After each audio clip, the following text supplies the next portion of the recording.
परिचय। कैसे हो अमित? मैं बढ़िया हूं। तुम चिंता में दिख रहे हो, क्या बात है? कल मेरी बहन ने मुझसे एक सवाल पूछा और मैं उसका जवाब नहीं दे सका। क्या सवाल है? क्या मैं इसे हल करने में तुम्हारी मदद कर सकता हूं? उसने पूछा कि ऐसा क्या है जो हमें फल भी देता है और लकड़ी भी, जो धरती पर पैदा हो सकता है और पानी में भी, जो घर में पाया जाता है और जंगल में भी। यह तो बहुत आसान है प्यारे। उन्हें वनस्पति या पेड़ पौधे कहते हैं। आओ सीखें। विभिन्न प्रकार की वनस्पतियों का वर्णन करना। किसी वनस्पति के मुख्य भाग का वर्णन करना। वनस्पतियों के मुख्य लाभ बताना। वनस्पति जीवन। नमस्कार दोस्तों, मैं पंकज हूं। क्या आप जानते हैं कि वनस्पति हमारे मित्र भी होते हैं, क्योंकि वो हमें भोजन और जीवन यापन के लिए जरूरी दूसरी कई सामग्री देते हैं।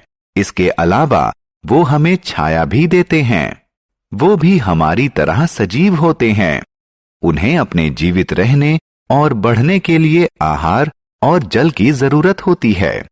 उनमें भी हमारी तरह विकसित और लंबे होने की योग्यता होती है। वनस्पतियों के प्रकार। बच्चों, हम अपने आसपास विभिन्न प्रकार के पेड़ पौधों को देखते हैं। हम देखते हैं कि कुछ पौधे लंबे होते हैं तो कुछ छोटे। जो पौधे बहुत लंबे और मजबूत होते हैं उन्हें पेड़ कहते हैं, जैसे आम, नारियल, नीम इत्यादि पेड़ हैं।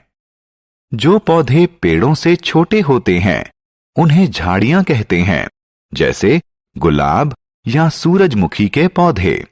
इनके अलावा कुछ वनस्पतियां बहुत छोटी होती हैं। इन्हें शाक कहते हैं। बैंगन और पालक शाक के उदाहरण हैं। बेल और लताएं।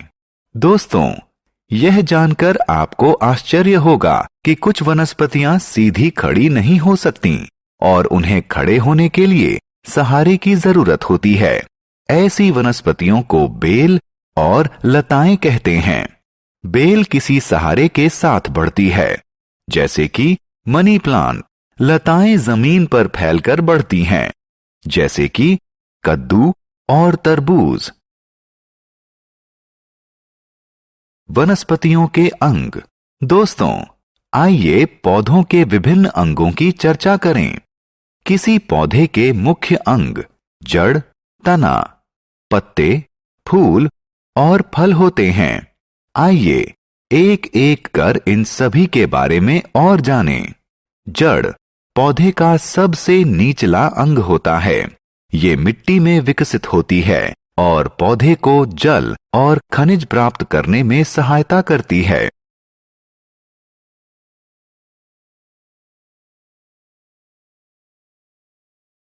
तना और पत्तियां।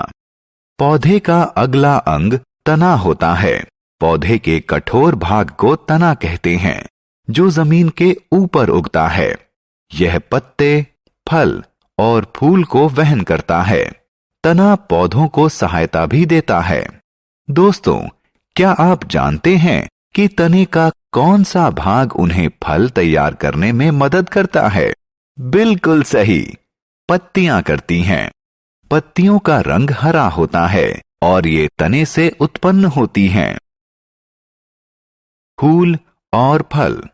दोस्तों, आइए अब हम पौधे के सबसे आकर्षक और सुंदर भाग यानी फूल के बारे में जानें। फूल विभिन्न रंगों और प्रकार के होते हैं, जैसे सूरजमुखी, गुलाब या डहेलिया इत्यादि। मैं जानता हूं कि आप में से ज्यादातर लोग फल पसंद करते हैं। पौधे के रसदार भाग को फल कहते हैं। फल विभिन्न आकार, प्रकार और रंग के होते हैं, जैसे केला, आम, सेब या संतरा।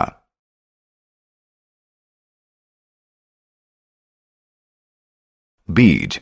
जब हम सेब काटते हैं तो उसके अंदर क्या देखते हैं? हाँ, बिल्कुल सही, हम छोटे भूरे बीज देखते हैं। दूसरे फलों के अंदर भी बीज होते हैं, जैसे पपीता और आम। क्या आप जानते हैं कि नए पौधे का जन्म बीज से होता है?